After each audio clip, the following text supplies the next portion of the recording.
¿Sabías que hoy es el Día Mundial para la Prevención del Suicidio? La prevención del suicidio es una necesidad que no se ha abordado por la falta de sensibilización sobre la importancia de ese problema y por el tabú que lo rodea e impide que se hable abiertamente de ello, lo que se refleja en los datos de la ONU, donde cada día a nivel mundial hay en promedio casi 3.000 personas que ponen fin a su vida. Hoy, en Diálogos en Confianza, hablemos de que el suicidio no es algo correcto ni incorrecto, sino que es un desequilibrio entre el dolor y los recursos para vencerlo, por lo que es posible prevenirlo. Hola, ¿qué tal? Muy buenos días. Yo soy Marisa Escribano y me da mucho gusto que hoy esté sintonizando con nosotros. Creo que hoy es un tema fundamental hablar del suicidio. Hoy precisamente se conmemora el Día Mundial para la Prevención del Suicidio. Y me llama la atención por qué tendríamos que tener un día que fuera para prevenir esto del suicidio. Y seguramente usted como yo sabemos que ha aumentado muchísimo el índice de suicidios y que las estadísticas son verdaderamente escalofriantes. ¿Y qué es lo que lleva a una persona a llegar a tal desesperación, a tal desesperanza, como para que la única fuente que encuentre en su vida sea la muerte?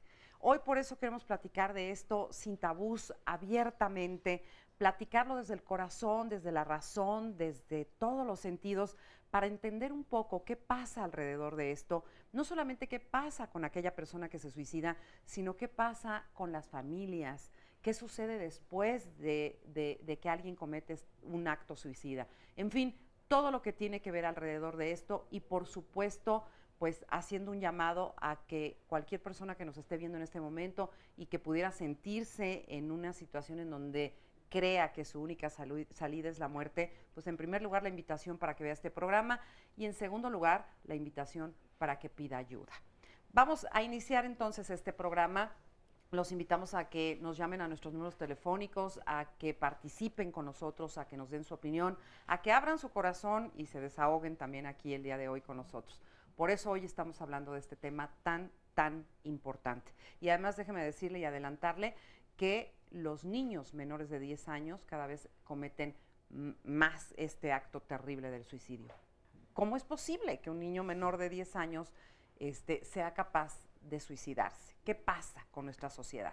Bueno, pero para empezar de lleno con este programa, primero saludo a mi compañero y amigo Óscar Virués. Óscar, muy buenos días. ¿Cómo estás, Marisa? Muy buenos días. Pues sí, creo que muy prudente siempre hablar en la televisión acerca de estos temas, muy necesario y desde luego pues invitamos a dar su punto de vista a todas las personas a través de las redes sociales, tanto Twitter como Facebook, y recordarles que si desean ver el programa completamente en vivo a través de internet, la dirección para poder hacerlo es www.canal11live.tv/internacional/, o bien, como decías, a través de la línea telefónica. El número es el 51 66 4000 de aquí del centro de contacto con la audiencia de Canal 11, y nuestras y nuestros compañeros allí están muy atentos para atenderle. Y saludo con mucho gusto desde luego a los especialistas y al público que nos acompaña aquí en el estudio de Canal 11. Ya estamos listos para recibir todas sus llamadas y comentarios. Así es, y además tenemos muchos testimonios, tenemos mucha información, tenemos cosas muy interesantes, así que quédese de verdad con nosotros,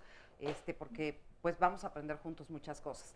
Para empezar con este programa y antes de presentarle a nuestros especialistas, vamos a ir a nuestro primer testimonio de hoy, en donde pues usted podrá ver la dramática historia de una mujer cuyo marido se suicida y toda la culpa que ella empieza a cargar a partir de ese momento. Veamos. Se podría decir que viví con él 14 años.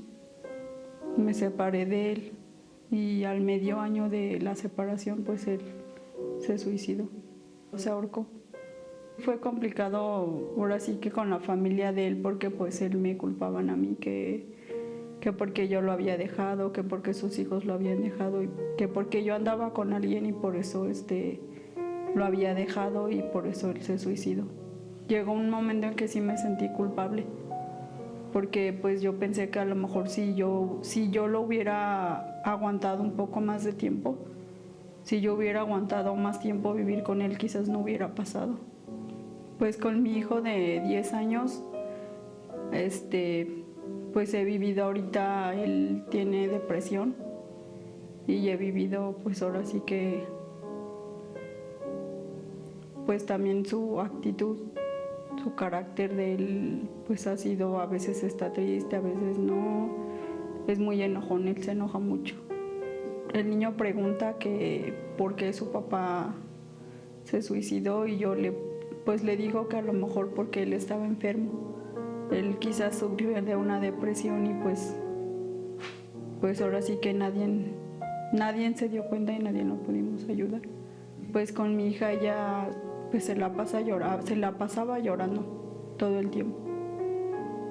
Actualmente me siento, se podría decir que un poco liberada, porque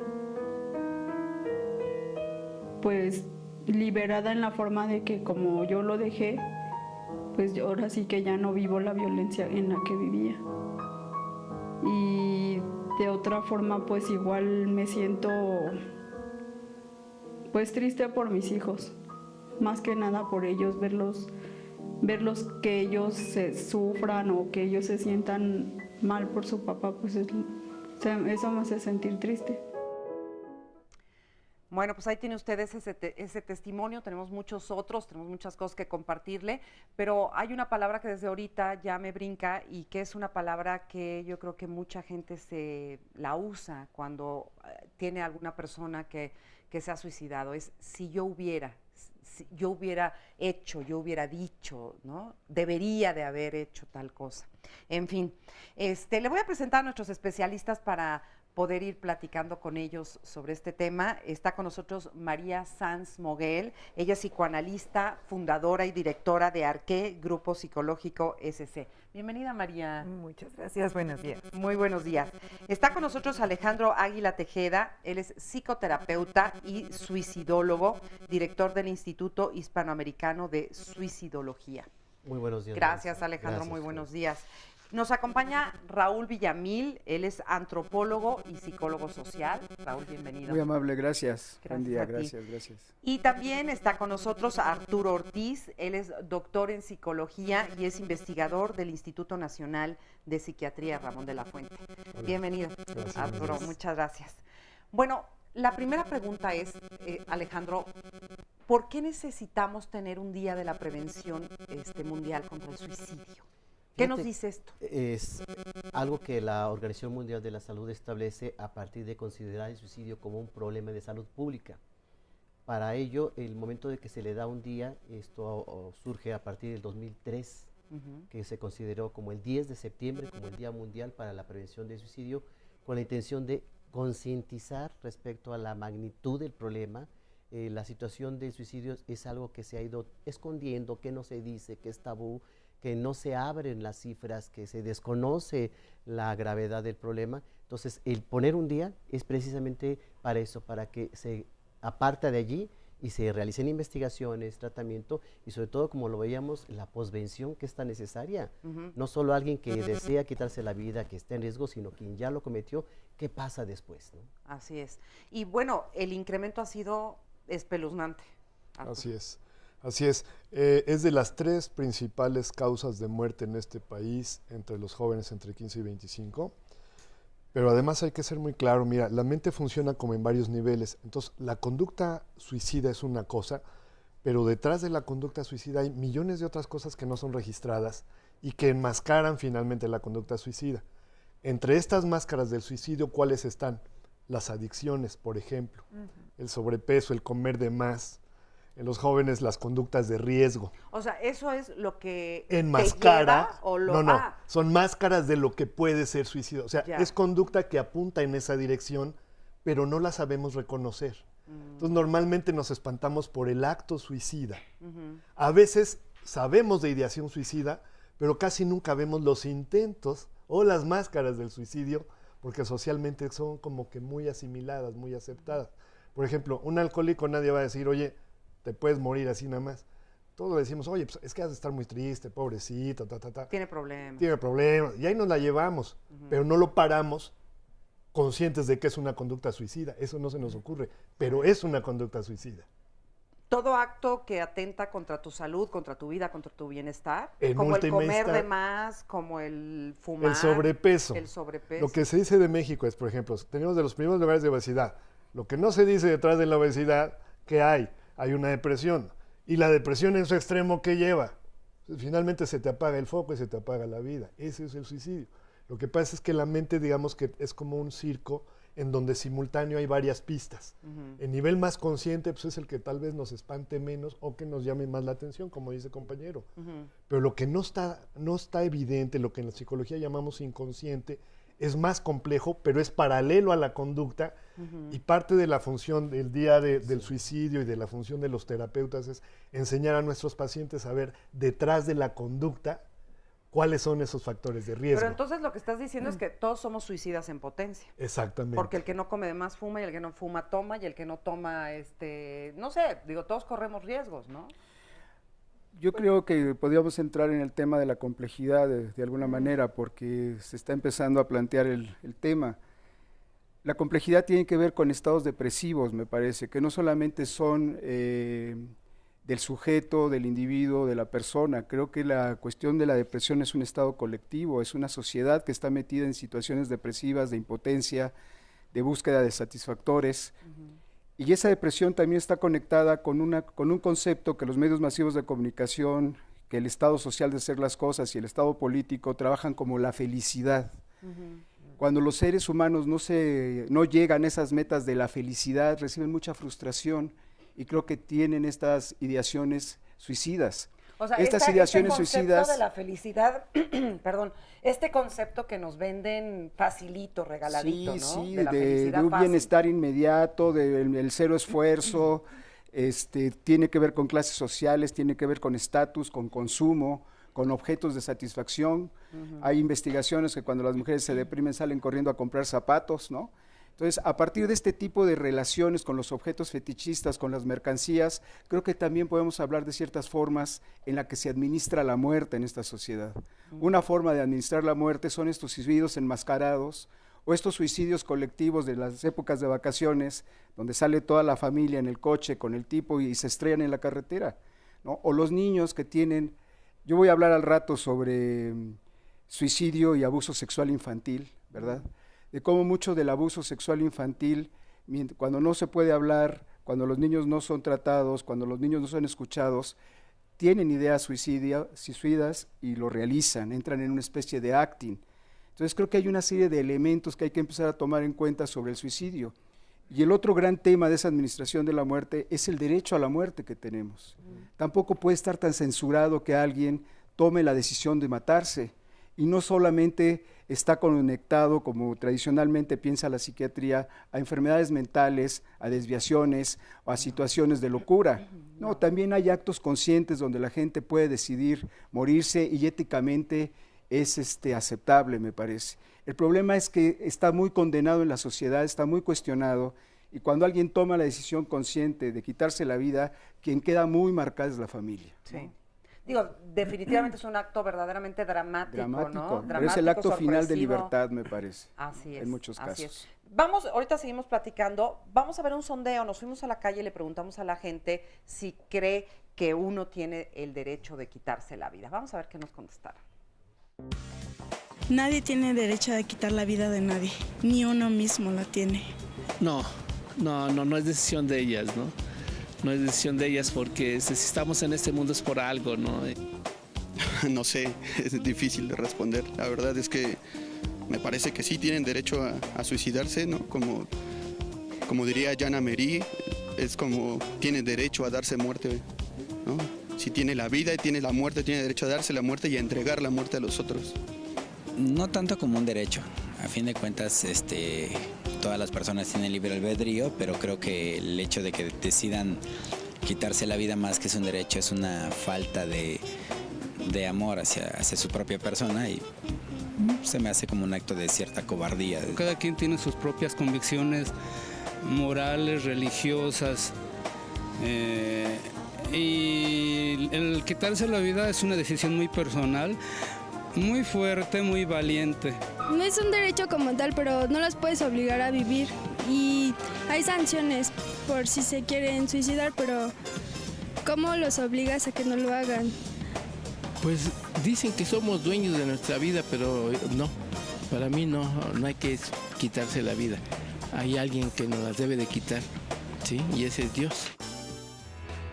Bueno, yo me pregunto si es un acto de cobardía o de valentía, porque hay quien dice, pues qué cobarde quitarte la vida, y por otro lado dicen, qué valiente aquel que se quita la vida, o sea, atreverse a quitarse la vida. Mira, las razones del suicidio son muchas, y bueno, sí, efectivamente hay como una serie de causas detrás de todo esto, todo está como muy organizado en la mente de cada quien. Si quieres, vamos a una pausa rapidísimo y me dices ahorita cómo es que se da todo esto, ¿sale? Vamos entonces rapidísimo a una pausa, a nuestra primera pausa, y regresamos a seguir platicando con ustedes. Llámenos mientras tanto, participe con nosotros. No nos tardamos.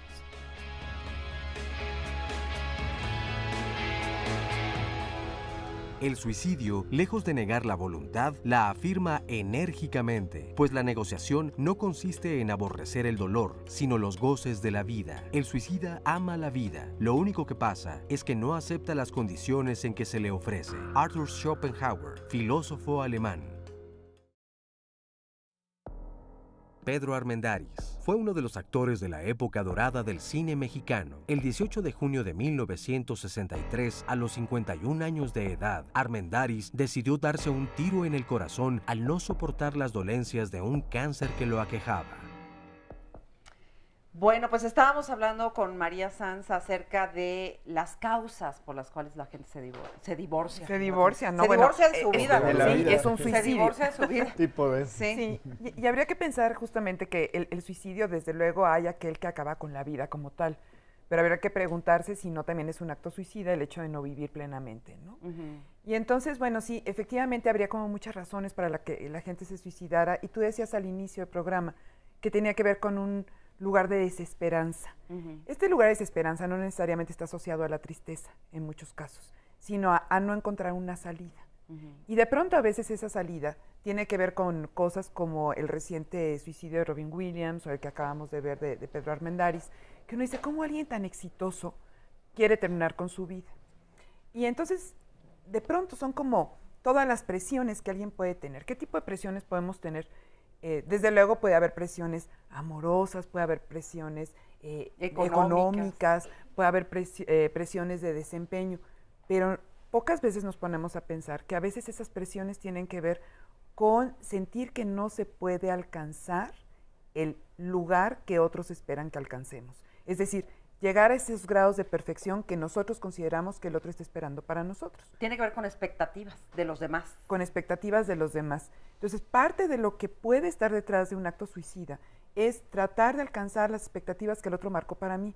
Esto sí, en la Universidad Intercontinental, de la cual he formado parte durante un tiempo también como académico, en alguna ocasión nos vinieron a consultar sobre los niños japoneses que estaban cometiendo suicidio. Y venía justamente por este lado. O sea, una vez que el niño sacaba tal vez 7 u 8 de calificación en la escuela, podía cometer suicidio porque era un deshonor para su familia no ser perfecto. Entonces, de pronto, no alcanzar los estándares que alguien espera que yo alcance puede ser un motor suicida. También, desde luego, y lo comentábamos en el corte, el hecho de querer vengarte de alguien. Y será muy interesante que podamos hablar más adelante de qué sucede con las familias después de un acto suicida, cuando realmente el motus del suicida haya tenido que ver con desgraciarle la vida a los demás, a decir de ellos, ¿no? Entonces, hay cosas interesantes. Fíjate que yo siempre pensé que el que alguien muriera por suicidio era pues como un atenuante para el resto de la familia, porque decías, bueno, pues así lo quiso él. Pero después, con el tiempo, me di cuenta que no, que es terrible, que se carga con culpa, se carga con una serie de sentimientos que son terribles, Pero ¿no? hay que señalar, Marisa, es que esta culpa, yo le he denominado la culpa entrampada. ¿Por qué? Porque es una culpa por acción u omisión.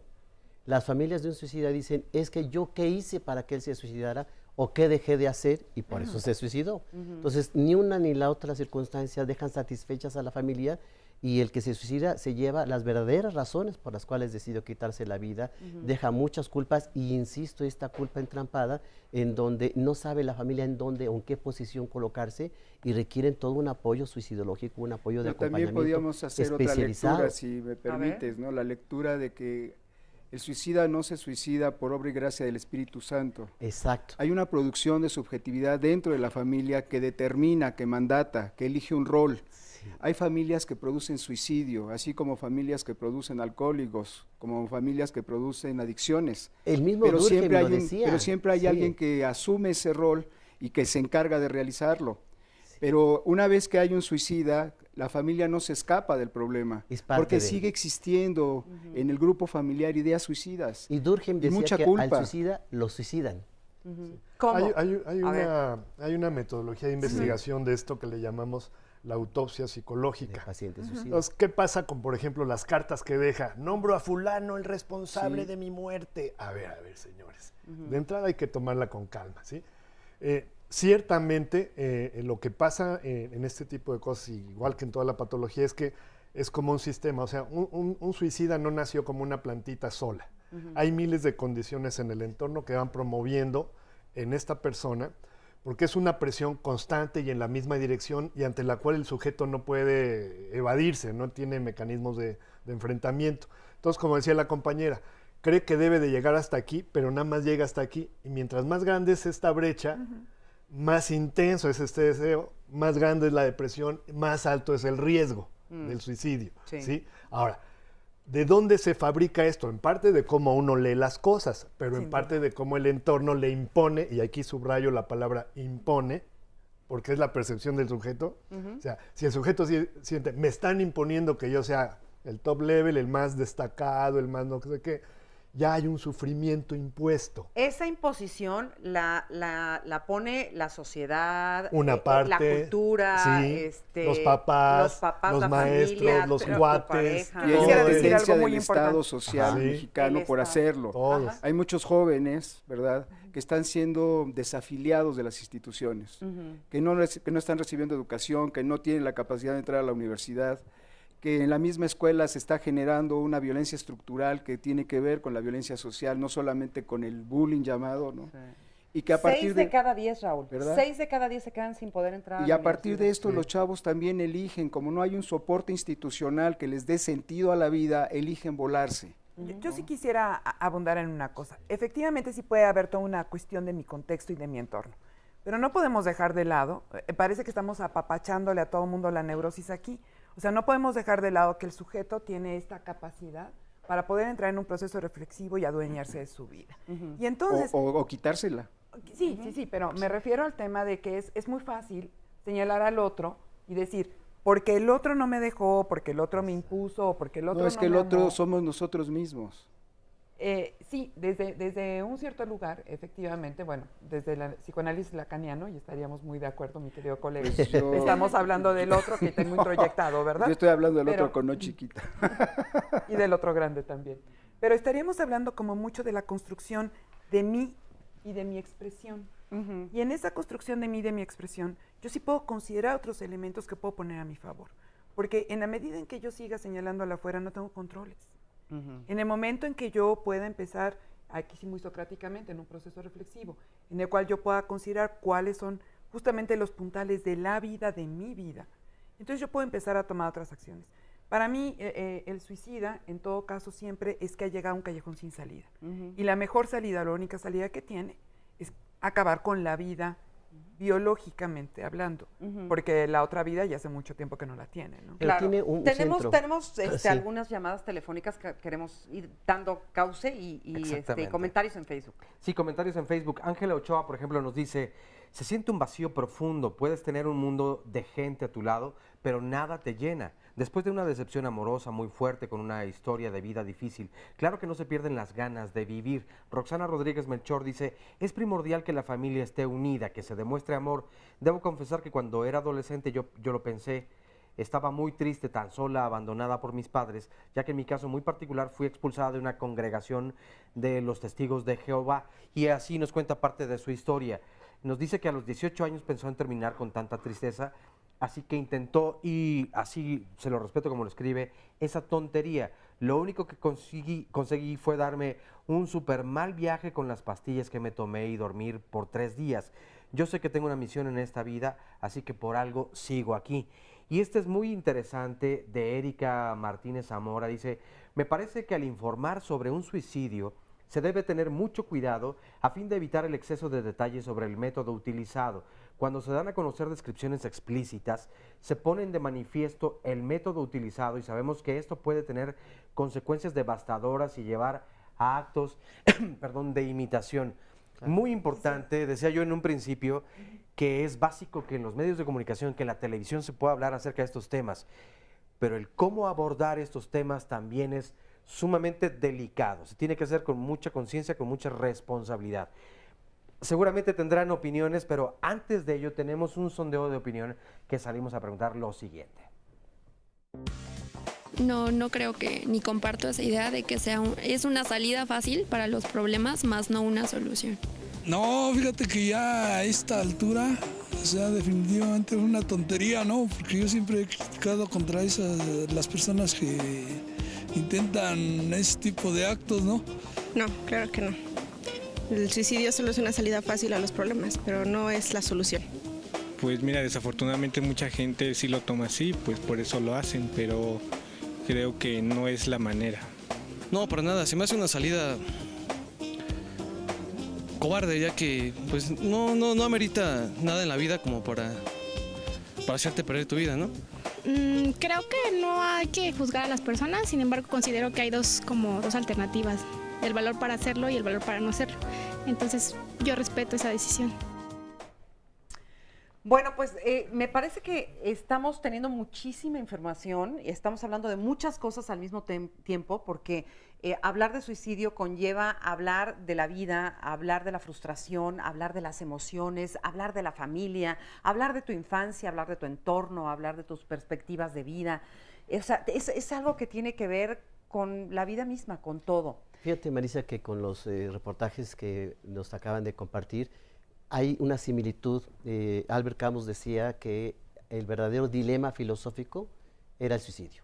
Y todo el mundo opina que si es cobarde, que si es valiente, que si es bueno, que si es malo, pero realmente hay que escuchar a la persona en este momento de desesperanza, que es lo que tiene, y lo que hemos encontrado a nosotros en el Instituto Hispanoamericano de Suicidología, que hacemos investigación con los pacientes que acuden con nosotros, son 3 cosas fundamentales, y creo que ya los compañeros lo han compartido.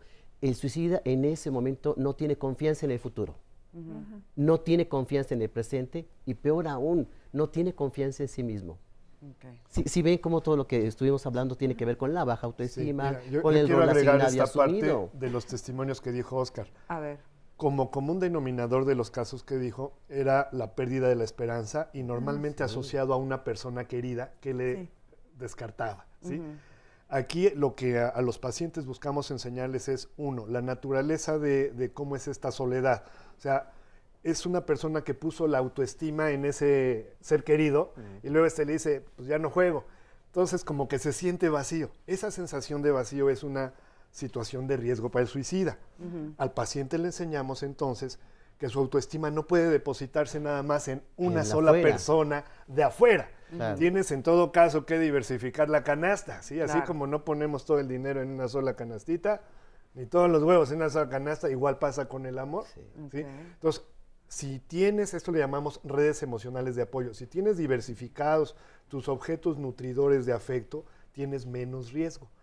Desafortunadamente el adolescente tiende a focalizarse porque su mente todavía no alcanza, digamos, esta madurez y entonces siente que es el amor eterno, que es solo él, para siempre, para toda la vida.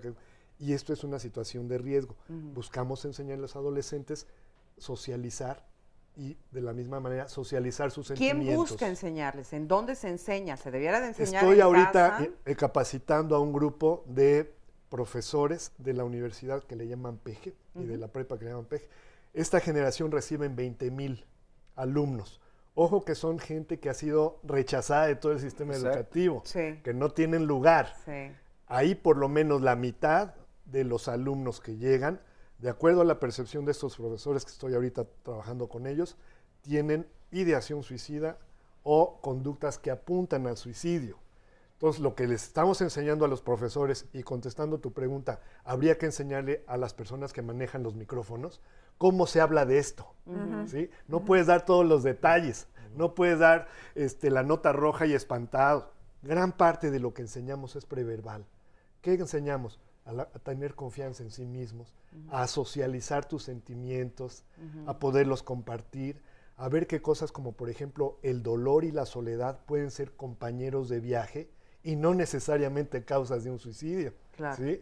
Etcétera. O sea, sí se están haciendo cosas. Pero sí hay porque formas. El problema, claro que hay formas. Claro, Claro el que día hay de ayer formas. estaba yo en Hidalgo y les dimos una conferencia a más de 30 medios de comunicación, porque la Organización Mundial de la Salud ya establece cuáles son los reglamentos, las indicaciones, pues para no poner fotos alarmistas, o muchas veces se pone el nombre, la dirección y el teléfono del suicidado, o muchas veces también el método, que lo mencionaron y es muy importante, no dar recetas de cocina, porque obviamente las van a imitar, y ese tipo de mal manejo, mala cobertura, es lo que provoca que se incremente el número de suicidios. Y un dato muy importante que les menciono, cuando se suicida un famoso, en cascada se vienen muchos suicidios. Sí, porque desde es un Kurt permiso Cobain, desde inconsciente. Marilyn Monroe, desde Virginia Woolf, y ahora recientemente ¿Sucedió Robin ahora Williams. con Robin Williams? Sí, Sí. se incrementaron. En Estados Unidos hubo un incremento. O sea, lo de ves suicidios. como un ideal y dices, pues entonces yo también.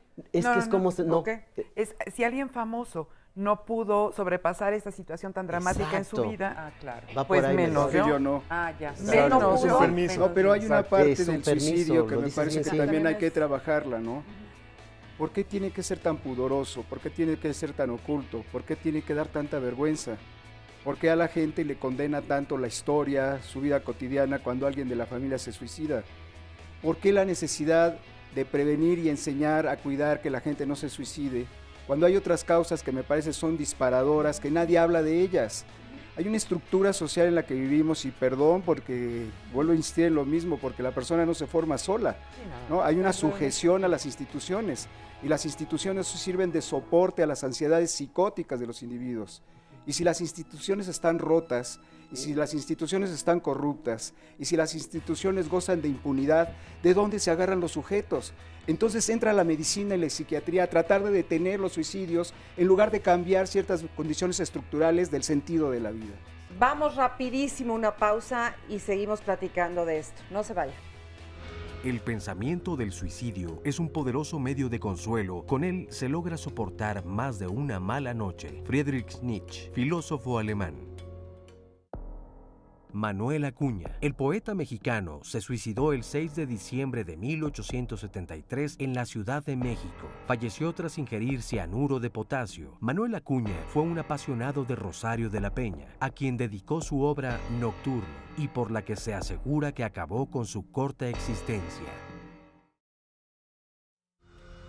La vida es un sueño, el despertar es lo que nos mata. Virginia Woolf, escritora inglesa y feminista.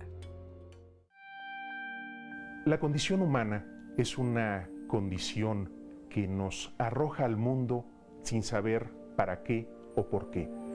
Lo absurdo de la existencia, el sinsentido de la vida, puede conducir a dos opciones. Una, a encontrarle precisamente ese sentido a la existencia, como también lo pedía Viktor Frankl, por ejemplo, y su logoterapia.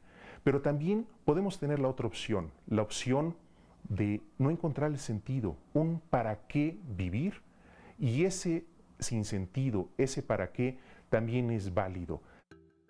Camus opinaba que uno de los grandes problemas filosóficos, o de hecho el gran problema filosófico, sería el del suicidio. ¿Por qué? Porque el suicidio atenta contra aquello que se supone que es lo más sagrado, que es la vida.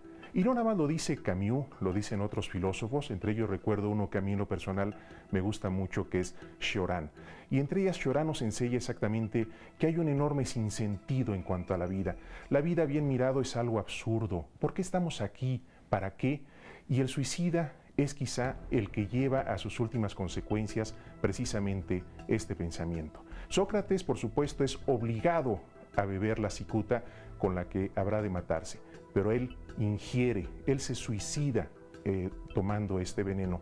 Lo mismo sucede con otro filósofo como Séneca. El caso de Séneca es verdaderamente curioso.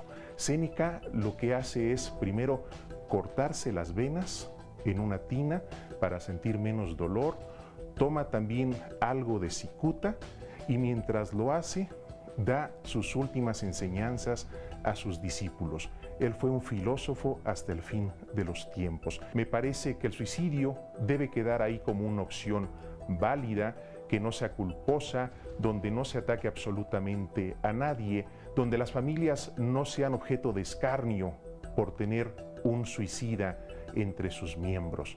Creo que el suicidio es una opción.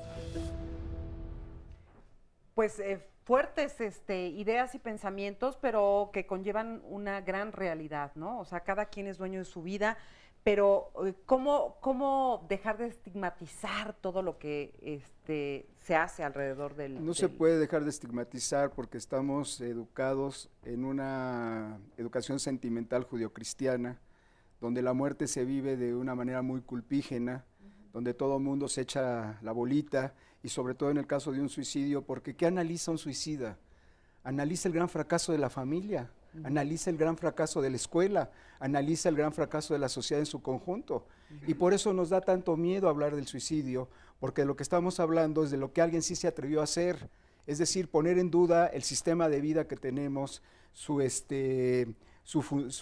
funcionabilidad, su finalidad, el tema de la felicidad, y nos pone en cuestión todo eso que nosotros creemos que así debe de ser y que pensamos que nadie se tiene que bajar de esto, porque entonces nos dejan como huérfanos, se meten en el sentido mismo de la vida que tenemos y lo ponen en duda, nos ponen en duda nuestro equilibrio, nuestra armonía, nuestra construcción familiar, nuestra idea de trabajo, nuestra idea de mundo.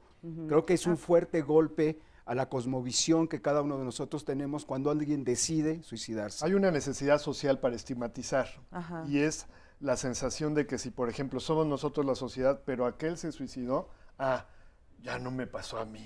Sí. O sea, es como un alivio, sí, el sentir o sea, que socialmente, no eres tú. exacto. ¿Sí? ¿Por qué crees que todas las mañanas vemos cuál es en el periódico? El obituario, ¿no? El obituario o el crimen de hoy o el suicidio. ¿Por qué? La cabeza decapitada de hoy. Todos los días buscamos. Digo, yo vivo en una avenida muy, muy grande donde todos los semáforos, como 5 seguiditos, regalan un periodiquito. Nomás volteo así como que no me van a salpicar, porque en todos hay un suicidado, un asesinato. O sea, la mente necesita siempre un objeto malo afuera donde depositar lo malo de uno. Es una cosa que es un pensamiento mágico, o sea, no tiene una razón de ser, pero la mente funciona también en un nivel por magia. Pero en ese periodiquito donde ves al decapitado, al mutilado, al lleno de sangre, en la misma página está una mujer voluptuosa. Claro. Entonces hay una construcción simbólica, ¿no?, de sistemas simbólicos entre la voluptuosidad de la muerte y la muerte seductora. Esta idea, ¿no?, de atravesamiento de sentido, en donde se vuelve muy atractivo el tema de la muerte. Nosotros hicimos en la UAM 2 investigaciones al mismo tiempo sobre el suicidio adolescente. Una concluyó que los chavos se suicidan por la falta de sentido de la vida, y la otra concluyó por el gran exceso del sentido de la muerte. Sí. Fíjate, ¿no? Fíjate, y allí intervenimos todos como allí sociedad estamos también, todos metidos. por supuesto. Estamos todos Oigan, pegados. hay un aspecto, y ahorita vamos a ver, porque estamos recibiendo muchísimas llamadas, pero hay una pregunta que recurrentemente nos llega, y es que ¿qué pasa con el chantaje cuando el suicidio se hace por chantaje, por fastidiar al otro, por llamar la atención del otro? Hay que remarcar esto, los chantajistas también se suicidan. Yo he tenido pacientes que dicen, me subí al 8º piso de mi casa con la idea de chantajear a mis papás, de repente me descuidé y caí. Bueno, finalmente... Y no te pueden decir, me maté, porque pues, entonces... Finalmente cayó, aunque quedó vivo, pero no tenía ese deseo realmente de morir. La mayoría de los suicidas lo que tienen el deseo es de acabar con ese sufrimiento de ese momento.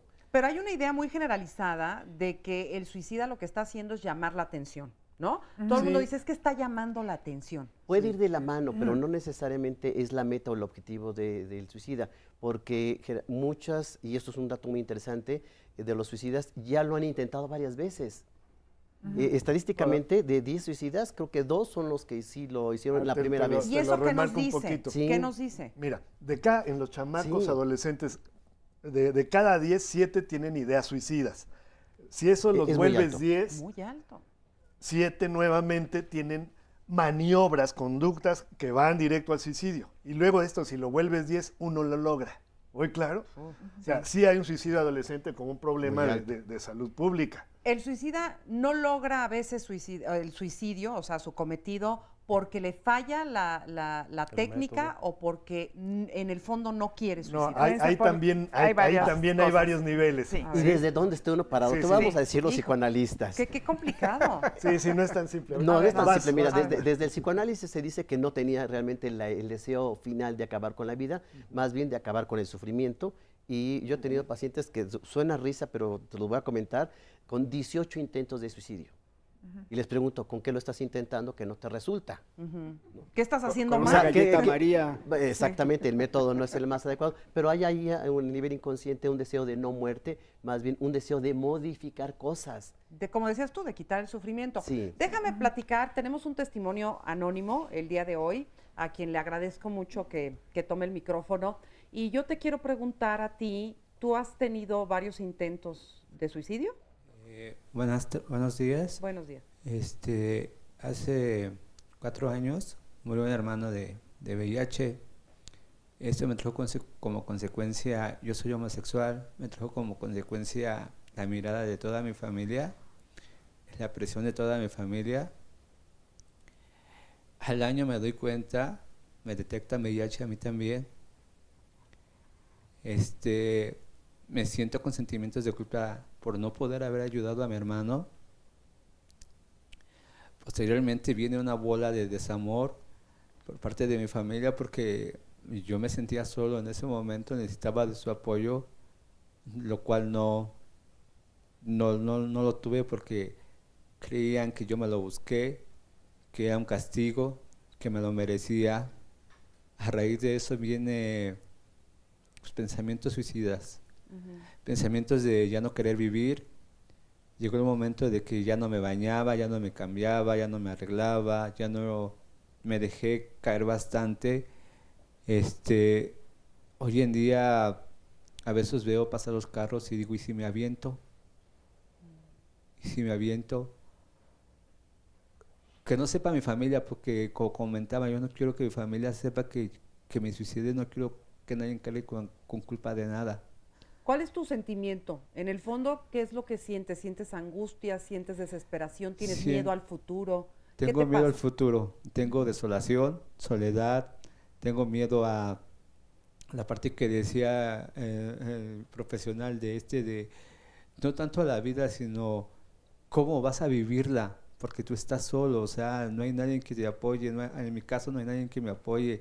Mi vida ha sido total, comparaciones, total rechazo. Ya me encuentro yo en una estadía de que nada me alegra, nada me pone triste, nada me vale ya, o sea, ya es una situación desgastante y pienso ya, o sea, ya no tengo nada más que dar, ya me tengo que colgar la toalla, ya es tiempo ya viví, ya hice lo que hice, y no por la enfermedad, porque la verdad que la enfermedad a mí me tiene sin cuidado, o sea, eso es lo de menos, o sea, es cualquier tipo como cualquier otra enfermedad, ¿no? Te tratas y estás bien, pero ese de desamor, esa necesidad de que a las personas que tienes cerca, que te abracen, que sientas al menos el apoyo, no lo tienes, entonces tú miras a todos lados y ves mucha gente, pero estás solo, tienes una desolación canija, y entonces yo ya no quiero, yo ya me cansé, y por más que voy a terapias, he estado con bastantes psicólogos, en grupos de autoayuda, nomás no logro superar esta situación. Aparte, he superado violaciones, he superado el diagnóstico, he superado otras cosas, pero lo que me atañe más es el entorno familiar, donde ya no hay nada que hacer ahí, donde mi familia toda sufre de neurosis, son neuróticos. Como que no encuentras la salida. No encuentro la salida. ¿Qué te hizo venir hoy al programa? Me hizo venir a entender que a lo mejor sí, como comentaba el especialista, la opción de suicidarme y ya, o sea, no quiero ya más vivir. Es decir, estás aquí un poco como para ver qué de lo que se dice aquí te orienta hacia un lugar o hacia el otro. Hacia otro. Yo te agradezco muchísimo que tengas el valor y la confianza de compartirnos a nosotros todo lo que estás sintiendo el día de hoy. Te lo agradezco de corazón. Gracias. Y quiero que Arturo te conteste porque te quieren decir cosas. Compañero, yo escuchándote, lo que me haces sentir es que vienes en un nivel a pedir ayuda, ¿sí? O sea, mucho de lo que te está pasando pasa porque tienes unos lentes que te enseñaron a ver las cosas de esa manera, ¿sí? Si tú te dieras el chance de cambiarlos un poquito, la mente iba a leer los mismos datos de otro modo. Muy claro, es como lo que dijimos aquí hace rato. Si yo quiero, por ejemplo, que mi pareja, que mi familia me quiera y no lo encuentro y siento que ya se me acabó el mundo, claro que tengo un alto riesgo de suicidarme. ¿Por qué? Porque ya no soy importante para nadie. Muy claro, cuando no nos sentimos importantes, sentimos que se nos acabe el mundo. Parte de esto es lo que te está pasando. Nadie te quiere. La realidad es que lo que buscamos es enseñarte a que puede haber otras personas, otros objetos que pueden ser nutritivos. Puedes encontrar otras maneras de querer y otras maneras de ser querido, pero nadie te ha presentado que el menú es más amplio, entonces no sabes ni qué puedes querer. Entonces se te cierra el mundo. La neta es que hay un menú mucho más amplio de lo que pensamos y es lo que les enseñamos a nuestros pacientes. Pero yo quiero agregar algo, es que estás muy en lo cierto. Lo que nos compartes son realmente todos los signos y síntomas de una situación en riesgo, y riesgo alto. Pero ¿qué pasa? Como te explican bien, Arturo, no se pueden ver las salidas, las opciones, porque el suicida ve en túnel. Tiene una visión del túnel, solo ve una cosa, correcto. Entonces necesitas realmente ayuda para que te amplíen el panorama y, como dice Arturo, que empieces a ver las cosas de otra forma y a ver más salidas, porque sí las hay. Ahora, seguramente él se está preguntando cómo, o sea, por dónde veo las otras salidas. Después, cuando termine el programa, yo te invito a que te acerques con ellos, porque desde luego no es nada más por una frase bonita, un párrafo que ya va a cambiar, ¿no? Pero es todo un trabajo, pero de que hay opciones, las hay. Las hay. ¿Okay? Déjanos que te ofrezcamos todas esas opciones. Déjame agregarte un datito.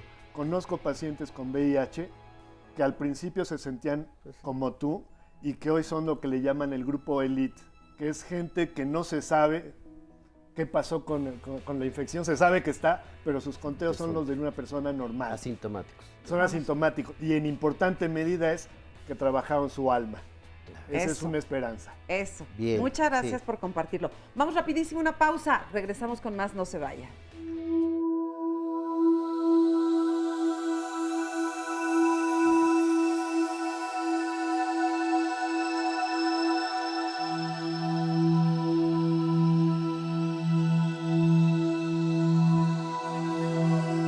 El suicidio, a pesar de ser el acto más individual e íntimo, aparentemente es un acto social y grupal, y remite a la historia siempre del sujeto. A veces la carta póstuma está acompañada del acta de nacimiento, como el nacimiento a la vida social y simbólica y la salida simbólica. El sujeto, vamos a decirlo así, que decide suicidarse, está muerto desde antes simbólica y socialmente hablando. Es algo que a nosotros nos sorprendió, es primero que son tremendamente racionales. Muchas veces dejan las cosas en orden, pero lo más importante que encontramos son estas huellas discursivas que remiten a una historia no saldable, una historia que está llena de secretos familiares, en donde se tratan de expresar a través del acto. Hay un escenario de reproche y venganza y hay que decirlo así. El sujeto deja un legado de dolor ante una dinámica con el grupo y con la sociedad que de alguna manera no ha sabido de alguna forma ser equilibrada. Hay una carta póstuma de un joven que agradece a todos, pero la frase final es contundente, dice: gracias a todos por hacerme su ausente. O el escenario de los niños y jóvenes que son de arrebato. Curiosamente, una niña puede matarse a los 12 años y dejar una pequeña nota de decir: mamá, perdóname, no sé, quién sabe qué pase, déjale esto a mi papá, y le puede dejar un reproche.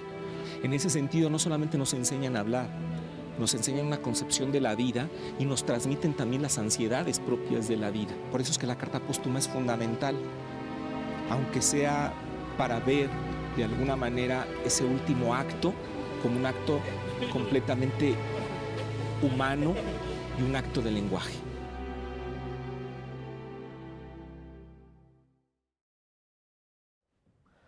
Hay una pregunta que nos hacemos recurrentemente durante el mes de septiembre y es, bueno, ¿y cómo somos los mexicanos? La primera respuesta tal vez sería, o una idea, bueno, pues somos muy pachangueros, somos muy alegres, en realidad somos dicharacheros, jugadores, Machos. muy relajientos, también muy machos, pero y en el fondo, ¿qué tan miedosos somos?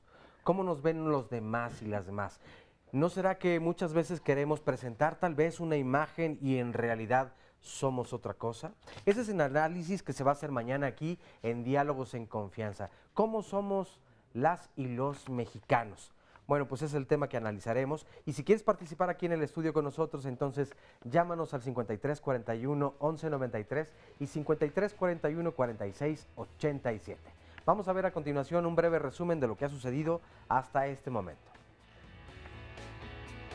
La situación de suicidios es algo que se ha ido escondiendo, que no se dice, que es tabú, que no se abren las cifras, que se desconoce la gravedad del problema.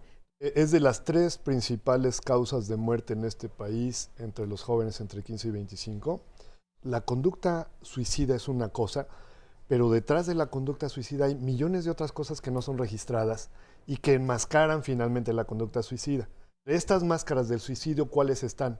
Las adicciones, por ejemplo, el sobrepeso, el comer de más. Cuando los seres humanos no llegan a esas metas de la felicidad, reciben mucha frustración y creo que tienen estas ideaciones suicidas.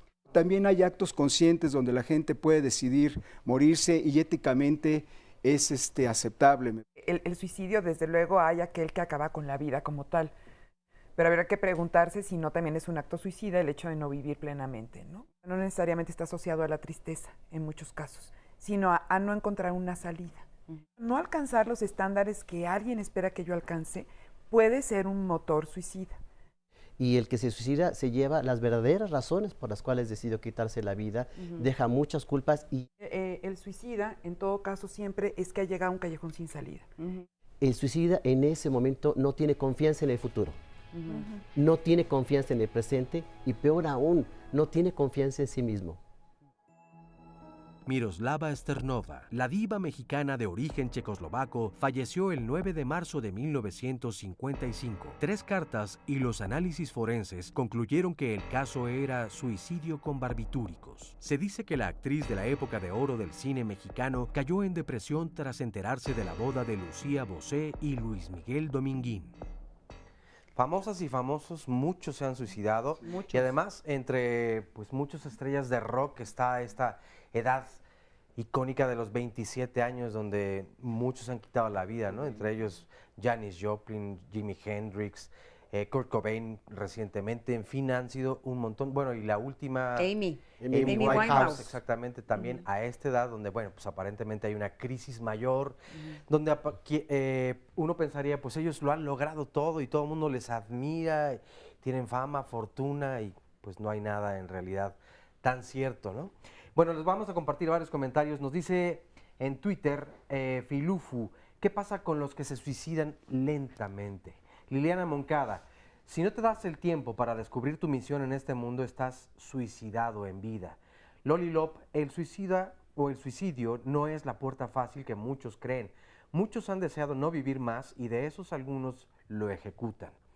DeLorean, exacto, hay gente que vive pero de alguna forma ya está muerta. Hoy en día los jóvenes viven el abandono social que a mi parecer es un suicidio social. Siempre juzgamos el evento final solo para recordar a Ian Curtis, cantante de Joy Division, se suicidó y hoy es figura de frente a la desesperanza actual. Rulito Pambolero, yo desde niña había tenido pensamientos suicidas, incluso intentos, aunque siempre algo me detuvo. Hoy, gracias a la terapia, ya no es esto una realidad. Manuel Flores, no saben lo que es depresión desde varios años pidiendo ayuda y nadie lo quiere ayudar y lo mejor o la mejor idea que se presenta es matarse. En realidad no saben de verdad qué es la depre. Paula, un saludo a Raúl Villamil y todo el panel, un excelente catedrático y profesional. Muchas gracias. Esli Ibarra, si alguien ya concibe su vida plena y no tiene motivos o razones para vivir, para mí es una decisión personal. Adriana Jiménez, casi siempre es por desesperación, pero ¿esto justifica el suicidio? Hugo Rom, suicidio es una puerta, pero una que se cierra a millones de posibilidades de vida. El desapego te enseña la diferencia. Y llamadas telefónicas, que estas son muy interesantes. Carlos Vázquez nos dice, yo padecí hace tiempo un problema de obsesión compulsiva y estuve en tratamiento con un psiquiatra. Estuve en sesiones con él e incluso vi resultados. Solo que después de 2 meses de sesión, resulta que mi terapeuta se quita la vida. Ándale. Después de eso me sentí con culpa, ya que no he retomado hasta la fecha mis terapias. Ya no quiero acudir por lo mismo con otro psiquiatra. En este caso, ¿qué consejo me pueden brindar los especialistas presentes en el programa?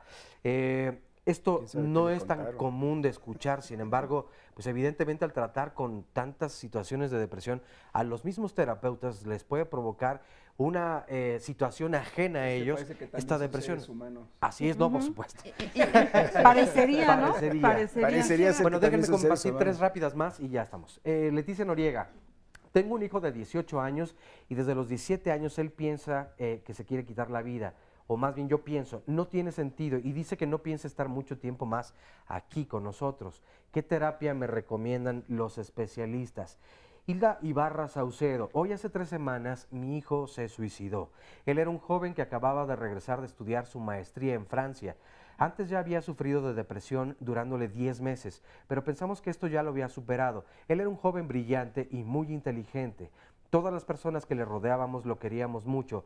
Realmente no lo esperábamos, nos sorprendió. Valentina, los medios de comunicación, programas, noticias, novelas y hasta en las caricaturas deberían de pasar programas más productivos, creativos, con contenido de esperanza, y con todo esto la gente que vive en este tiempo lógicamente afecta. Tú hace rato, Arturo, decías que había que analizar la vida con otros lentes al compañero del testimonio anónimo. Así es. Pero ¿cómo saber qué perfil tiene una persona que sí puede llegar a quitarse la vida? En el caso de esta familia que decía, se va a hacer su maestría en Francia muy exitosamente, pero ya tenía antes de esto pues cierto perfil. Pero ¿cómo sabe? Porque dice, si te sorprende, ¿cuáles son las señales, no? A mí me gustaría como comentar que no se puede como estereotipar. O sea, justamente lo que sucede es que estamos estereotipados sobre un estilo de vida. Tú hablabas de una felicidad que se tiene que alcanzar, o de una visión de túnel, o de nada más ver la vida a través de unos determinados lentes. La realidad es que sí estamos como con esta incapacidad, y esto sí como sociedad, de poder mirar la vida en amplio. Tuve la oportunidad de trabajar también con un grupo, una organización no lucrativa que trabajaba en los Altos de Chiapas. Estos jóvenes indígenas iban a tener formación académica a uno de los lugares cercanos, y salían de preparatoria con sus títulos de preparatoria, y al regresar a sus comunidades de origen se suicidaban. Es cuando nos convocan para pues ver qué podíamos hacer, qué podíamos encontrar, cuál era la causa de este suicidio de estos jóvenes. Y básicamente lo que fuimos encontrando es que eran unos inadaptados. ¿Por qué inadaptados? Porque jóvenes de su propia comunidad que no habían salido a estudiar fuera, que era nada más que nivel preparatoria, por usos y costumbres, sobre los 16 años los jóvenes, los varones, ya tienen una parcela que es la que ellos pueden ser capaces de trabajar y eligen pareja. Y entonces ya a los 18 o 19 años ya tienen una familia, tienen hijitos y tienen un modus vivendi armado, según los usos y costumbres de esta comunidad indígena. Y los jóvenes que venían de afuera con un título de bachillerato ya no cabían socialmente. Entonces, no podríamos hablar como de, estos son los temas que nosotros tendríamos que tomar. Probablemente, y es muy doloroso que este joven tan exitoso, al regresar de su maestría, se haya quitado la vida, pero no podríamos decir que hay un estereotipo, que había unas conductas previas que eran las que podían haber apuntado. Siempre hay, puede ser algo imprevisto, súbito. Sí, mira, una persona que sepa bien de test psicológicos y sea honesta te va a decir, ¿sabes qué? No hay manera de predecirla. Así es. ¿Sí? Un psicoanalista que sea honesto va a reconocer, no hay manera de predecirla. ¿Ok? Nos ha tocado casos en instituciones de salud que cuidan a pacientes potencialmente suicidas. Y ya cuando se cree que ya la libraron es cuando cometen el acto suicida. ¿Sí? El ejemplo que decía Oscar, ¿por qué gente tan brillante? Bueno, hay casos, por ejemplo, de premio Nobel, que al día siguiente se suicidan. Tú dices, tiene el dinero, tiene la fama, tiene los... Lo acaban de reconocer. ¿Qué más puede pedir en la vida? Bueno, Ese es lo complejo de estudiar este tema. Bueno, ¿y ahí qué dirías? ¿Qué pasa? ¿Ahí no hay un vacío o sí hay un vacío? Sí hay un vacío, pero no lo sabemos detectar. ¿Qué voy a hacer para adelante? Exacto. ¿Qué voy a hacer para adelante? O sea, incluso hasta cuando logras todo, ya después pues, ya no tienes... Ya se te acabó la Mira, agenda. en chiquito este cuadro le llamamos fracaso ante el éxito. En chiquito es, por ejemplo, ya terminé la prepa y sigue la universidad, pero no puedo porque en mi familia nadie ha sido profesionista, soy el primero y el único. Se me abre un hoyo, en vez de verlo la esperanza adelante, veo un terror. Pero tú estamos fritos, porque lo que me están diciendo es que si tienes porque tienes, pues entonces ese es lo complejo del Y comportamiento. si no tienes porque no tienes, tienes un vacío. Pero mira, el otro elemento de ese es lo complejidad complejo. que quiero aportar es un comentario que le quería hacer al compañero que valientemente nos dio su testimonio, complementando un poco lo que ustedes le están planteando. Me parece que otro de los grandes temas que ya se mencionó en las llamadas telefónicas es la muerte social. Esta construcción de dispositivos comunitarios y sociales que generan sobre cierta gente para que se aísle, para que se vaya, para que ya no participe, para romper sus vínculos, para desafiliarlo, para sacarlo de la jugada. En tu caso creo que hay una institución que está muy presente, como en muchos otros casos y que cada vez sucede más, que es el tema de la sexualidad. Cuando ustedes eligen otra manera sexual de tener relaciones, de identificarse, de sentir amor, los primeros que los rechazan son los familiares y los condenan a la muerte, ya sea que te avientes tú solito y tomes un acto y te suicides porque tu familia te desafilió, o porque tarde o temprano en una situación inconsciente de acting algo te puede pasar y vas a lograr lo que estás proponiéndote. Entonces creo que las salidas que te están ofreciendo nuestros especialistas son muy interesantes y creo que las debes de tomar, pero también hay que pensar que no tienes por qué seguir esa condena social a tu diferencia sexual, porque también esta cultura de la prevención genera lo que decía un epistemólogo francés, Gaston Bachelard, decía, los dispositivos producen los fenómenos que desean observar. Queremos observar suicidio, producimos suicidio, y en esa cultura de la prevención a veces nos metemos en poblaciones que no están en riesgo y las ponemos en riesgo con esta obsesión de cuidar el suicidio y de exacerbarlo. No tienes el micrófono ahí, lo tengo yo aquí, al ratito si quieres te lo vuelvo a prestar, porque ya estamos por acá, pero bueno, muy importante lo que estás diciendo también. Tenemos varios testimonios porque pues esto se vive desde diferentes lugares, entonces estamos aquí con Guille, y Guille, ¿a ti qué te pasó con esto del suicidio? Bueno, ¿Cómo lo viviste? ¿A través de quién? A través de un hijo, el hijo menor se suicidó. ¿De qué edad? Él tenía 24 años, pues para mí el verlo en esa situación, pues me llegaron a la mente, ¿no? Los hubiera. ¿Te dejó alguna carta, dejó alguna cosa? No dejó nada escrito, nada. No, yo busqué y ¿Fue no sorpresivo para ti la noticia sí. o él ya tenía rasgos que te hacían pensar que podría hacerlo? Bueno, yo mi temor sí lo tenía porque él se alcoholizaba, inhalaba también, entonces pues yo ya sabía, ¿no? Que ese era un riesgo también muy grande, ¿no? Pues sí, también vivía con ese temor, ¿no? Pero nunca pensé yo que él fuera a llegar a tan alto, ¿no? De quererse quitar la vida, y fue que lo logró. ¿Qué sentiste? Pues fue impactante porque recuerdo que mi esposo ese día, él acostumbra mucho siempre levantarse temprano a hacer ejercicio. Y regresa y ve pues la recámara de mi hijo con la luz encendida, entra y pues lo ve colgado, ¿no? Nada más me gritó, yo así como escuché la voz de mi esposo, ya sabía. Dije, mi hijo se quitó la vida, como si yo ya lo hubiera visto, ¿no? ¿Y tú como madre, con qué sentimiento te quedaste después? ¿Lo has trabajado? Sí, yo, mi hijo se quita la vida el 3 de mayo del 13. ¿El año pasado? No, del 2012, perdón. Llevo ya 2 años, 4 meses en terapia con una tanatóloga. Voy a talleres cada lunes, o cuando no hay, pues no, ¿verdad? Pero siempre casi con regularidad son los lunes. con la profesional que estoy, pues ¿Qué también... te ha servido, pero a ti, no mí. de las terapias, qué te ha servido a ti, qué te dices a ti para tratar de salir adelante de esto? Pues que tengo que ocuparme de mi vida, ¿no? Que tengo que, pues, darle el cariño al hijo que me queda. Y no, pues, quedarme con esa idea de que lo que ya no tengo, pues, ya no lo puedo recuperar. Y valorar el día de hoy lo que sí, en verdad tengo, ¿no? La familia, los padres, los hermanos, el hijo, el esposo. Y conmigo misma, ¿no? Ocuparme de mí porque, pues, es algo que también estaba yo dejando, ¿no?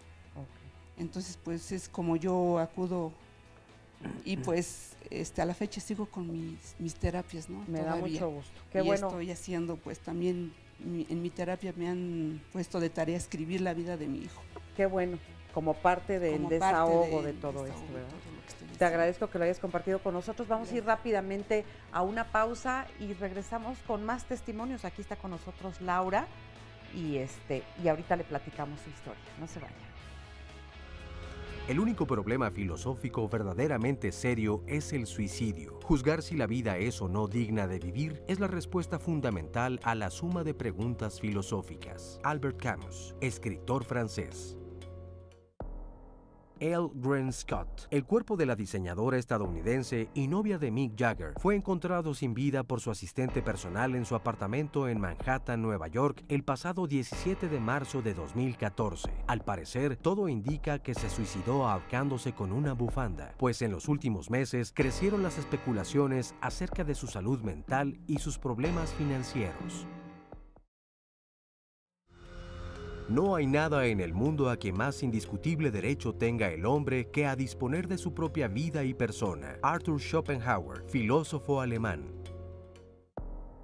Kurt Cobain. En abril de 1994, la estrella del grunge decidió ponerle fin a su vida con un disparo en la cabeza tras sufrir fuertes y constantes depresiones. El líder del grupo Nirvana dejó una nota de despedida a su esposa e hija. Los últimos días de vida del músico de 27 años fueron de total hundimiento en la soledad.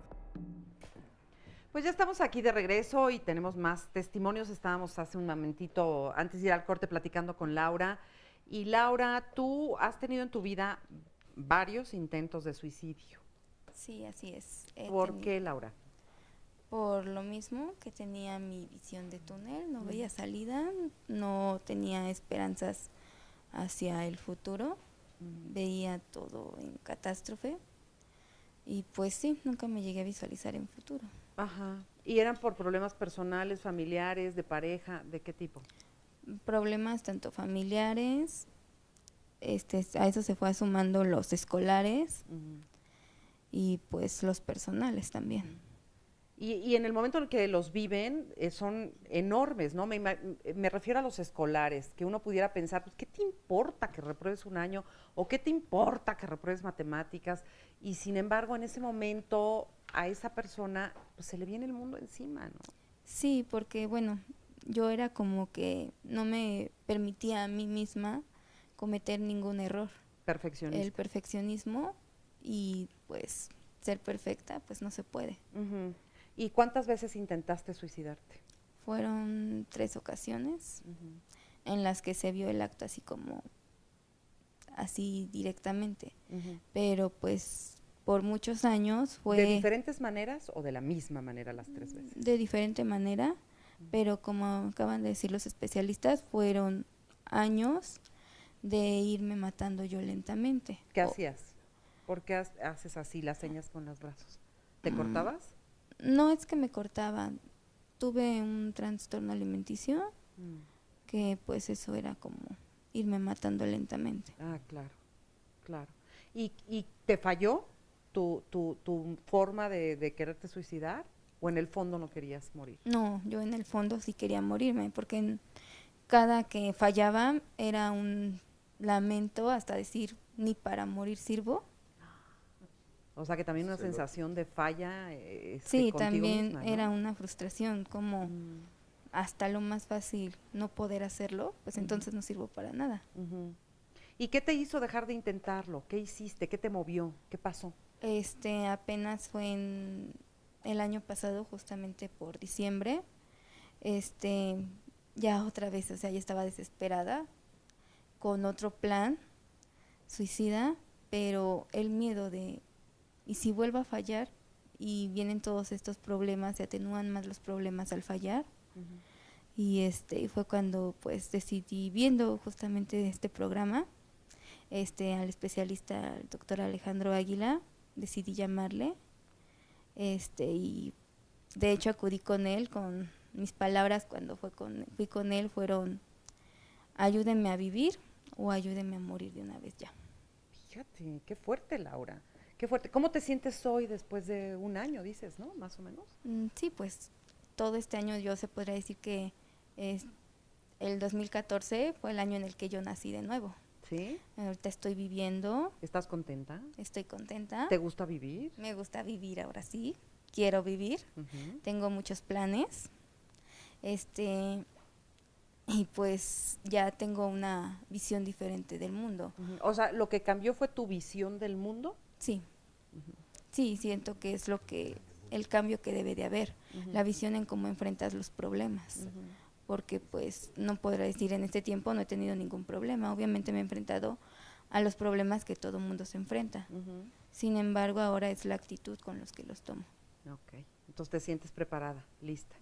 Sí, ya me siento más preparada, más lista. Sé que no estoy sola, porque antes pues el sentirme sola, el tener ayuda y no querer aceptarla quizá por soberbia de que no, yo puedo sola en todo. Y ahora saber que si tengo algún problema, no hay ningún problema en pedir ayuda. Para eso están Qué bueno. los centros de atención. Pues me da mucho gusto tu testimonio, me da mucho gusto que estés aquí y además que haya sido a través de uno de nuestros programas. Qué bueno. Gracias, Laura. Bueno, vamos para allá con el panel y yo tengo una pregunta. Los seres humanos tenemos de nacimiento un instinto de supervivencia. ¿Qué es lo que hace que una persona que quiere suicidarse, pues no le salga este instinto de supervivencia y quiera preservar la vida? Yo creo que según el padre del psicoanálisis, el señor Segismundo Freud, ¿no?, planteó que tenemos las dos tendencias, las dos pulsiones, la pulsión de la vida y la pulsión de la muerte, y permanentemente estamos en pugna, permanentemente estamos luchando contra estos dos principios. Creo que es muy importante en términos de cómo esta vida tiene una respuesta, tiene una constatación en lo que llaman afuera. A mí me parece que mucho de lo que nuestros especialistas llaman afuera, está afuera, pero se construye dentro y es un permanente estar adentro y estar afuera. Entonces sí creo que hay una pugna verdaderamente interesante entre las pulsiones destructivas de todo ser humano y la necesidad de vida que también todo el mundo tenemos, ¿no? Yo sí quisiera abundar un poquito y clarificar cuál es la postura del psicoanálisis freudiano. Sí, efectivamente, Freud plantea estas dos tendencias, pero una es de perpetuación de vida y otra es de protección de vida. O sea, no, dentro de la de protección de vida hay discusión, toda aquella cuestión donde se destruiría aquello que pone en riesgo mi vida. O sea, Tánatos, su finalidad es deshacerse de todo aquello que en un momento dado pudiera obstruir la vida. Y entonces, cuando no está funcionando la supervivencia de la cual estamos todos dotados, sería justamente cuando acabar con mi vida sería el mayor acto de vida, desde esa lógica. Es decir, donde el acto de supervivencia sería ya no vivir. Aunque suene a paradoja. Sí, es como paradójico, pero sí. ¿no? Y en realidad los impulsos, estos dos, o sea, la pulsión de vida y muerte, siempre vienen mezcladas, siempre coexisten. Es una cuestión de grado, o sea, normalmente nos inclinamos hacia que gana la vida y ahí nos la llevamos. Sin embargo, hay siempre momentos desde la infancia donde de repente hay chisporrotazos, valga así, de que quiere predominar el de muerte. Ejemplo, la muerte de cuna. O la angustia esta del sollozo. Muchos juegos de los niños de 4 o 5 años donde se acercan a la muerte, por ejemplo, ¿cuáles? Contener la respiración. Los chamacos jugamos a ver quién aguanta más. O te empiezas a dar vueltas sobre ti mismo hasta que te caes, ¡pac! Y te vuelves a levantar y vuelves a alterar la conciencia y la percepción hasta como que te caes. O cuando éramos chiquitos, cuando había volantines, los de mi generación, o en los columpios. Cualquier juego de parque era exactamente, cercano a la muerte. Muy claro, son experiencias que cuando somos niños nos acerca a la muerte, pero hay una diferencia. Es para dominarla. Queremos lo que se llama el dominio competencia sobre ellos. Y cada vez que yo vuelvo a la vida, me siento, más chingón.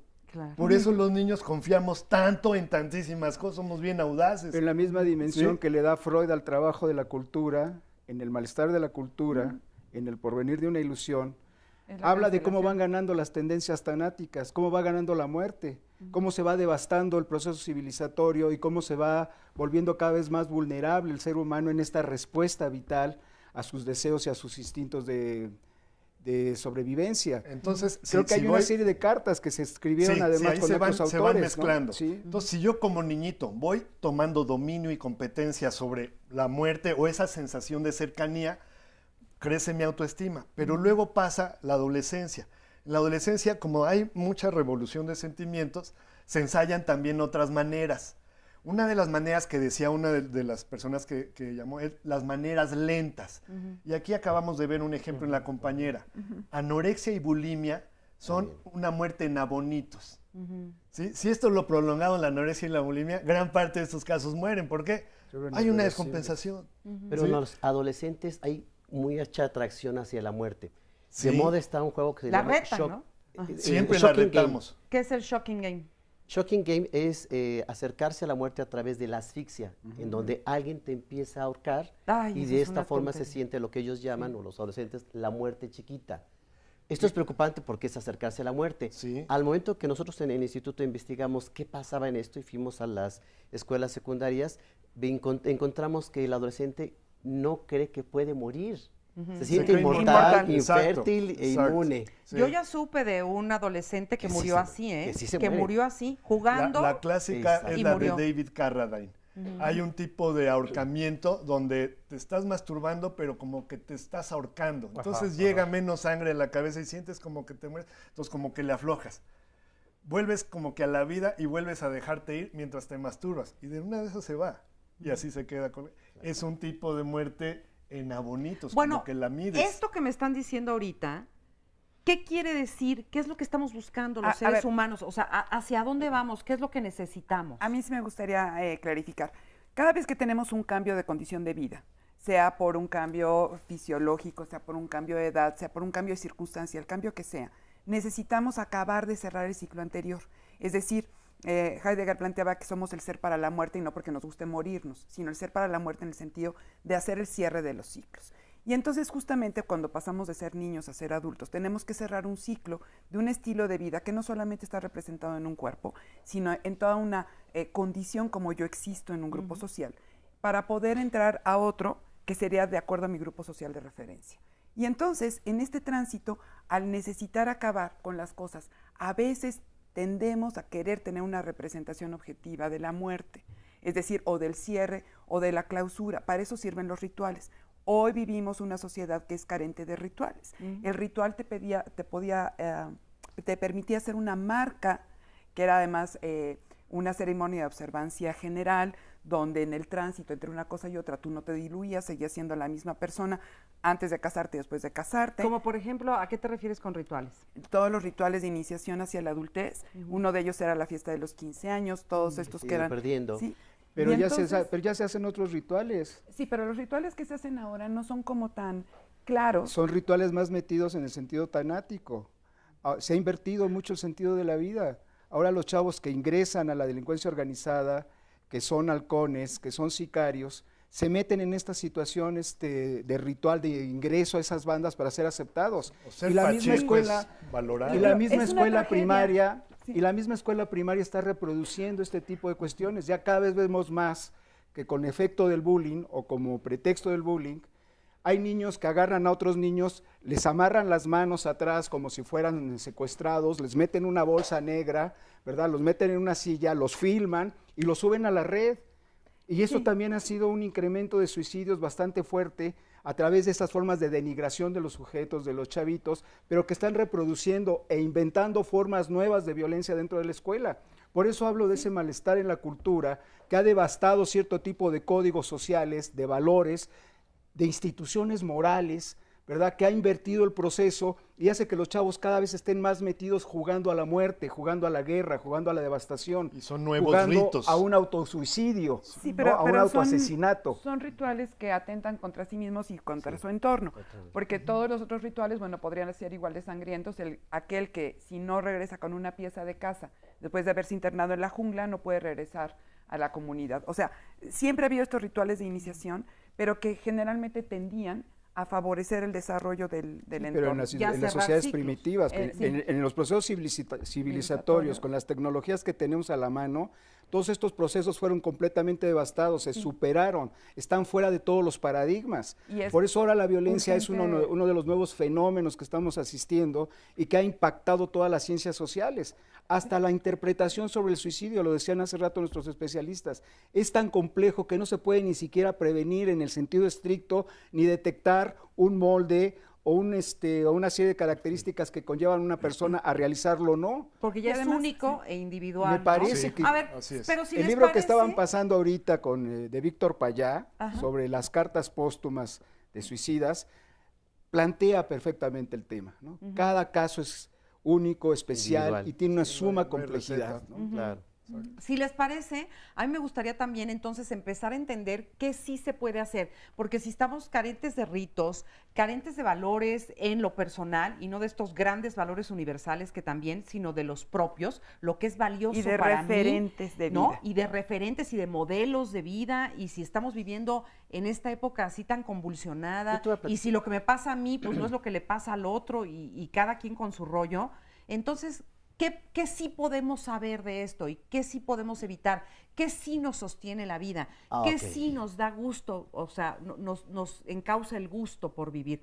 ¿Qué sí hay? Te voy a retomar la palabra, ¿qué nos sostiene en la vida? A ver. Preguntaban, y yo lo comentaba con Oscar en el receso, la necesidad de saber hacia dónde voy, con quién acudo, quién me puede ayudar. Cualquier terapia sirve. La verdad, y mientras busquen ayuda como la gente que ha acudido, pues ya hay soluciones, hay respuestas, hay ayudas, y lo que ha funcionado mucho en mi trabajo personal, llevo ya más de 25 años trabajando en la prevención del suicidio y atendiendo pacientes suicidas todos los días, es el vínculo, y no me van a dejar mentir, créanme, es el vínculo, y que he encontrado hoy en día es que muchas de las redes sociales han sustituido este vínculo por un vínculo virtual. ¿Para bien o para mal? Para mal. Y te voy a explicar un caso a mí que me impactó mucho. Una paciente adolescente de 24 años decide quitarse la vida porque su novio ya no le respondía por internet. El novio estaba en España y jamás se habían visto. Llevaban 2 semanas de amor. Y se suicida. O sea, obviamente el es el factor disparador, lo sabemos que hay mucho más de fondo. Pero tú ahorita dijiste vínculo, y vínculo no es una conexión electrónica a través de computadoras. Eso no es vínculo. ¿No? El vínculo es tocarte, es apapacharte, es sentirte, es el intercambio, besarte, es mirarte. Es el intercambio. O sea, todo vínculo lo que supone es que tú puedas hacer un intercambio de mundos internos. Y eso es lo que engrandece tu propio mundo y el del otro. Entonces sí se requiere como de tener estas redes. Otra cosa que yo creo que sería muy importante es empezar de verdad a regresar a la reflexión. Es decir, no creernos todo lo que vemos en todos lados, pensar qué es lo que para ti, si es algo que te entusiasma. Me decía un paciente, yo tengo el checklist de la felicidad que todo el mundo plantea. Tengo un aspecto físico perfecto, tengo una ligas todos los que yo quiero, tengo una profesión que me permite tener el ingreso que yo quiero tener, check, check, check, check, check, check, y vengo a verte porque soy infeliz. Ahí quédate y ahorita me dices por qué esa persona es infeliz. Vamos rapidísimo a una pausa y regresamos con más, no se vayan.